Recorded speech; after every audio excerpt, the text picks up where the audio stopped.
श्री स्वामी समर्थ. श्री गुरुदेव दत्त. आजचा स्वामी संदेश आहे, जेवढा आपण जप कराल तेवढे श्री स्वामी आपल्याला जपतील.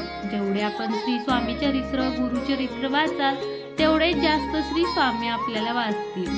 जेवढी आपण श्री स्वामींची सेवा करणार तेवढा श्री स्वामी आपल्याला मेवा देणारच. आपण श्री स्वामींची जेवढ्या आवडीने सेवा कराल तेवढ्याच आवडीने ते आपल्याला देतीलच.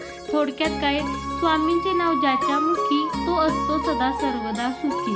श्री स्वामी समर्थ. जय जय स्वामी समर्थ. श्री गुरुदेव दत्त. अशाच रोज नवनवीन स्वामी संदेशसाठी चॅनल नक्की सबस्क्राईब करा. तुम्ही जर स्वामी भक्त असाल तर व्हिडिओला लाईक शेअर आणि नक्की सबस्क्राईब करा आणि कमेंटमध्ये श्री स्वामी समर्थ आवर्जून लिहा. स्वामी समर्थ महाराज तुमची सर्व इच्छा लवकरात लवकर पूर्ण करो. तुमच्या आयुष्यातील सर्व संकटे अडचणी दूर होत हीच स्वामीचरणी प्रार्थना.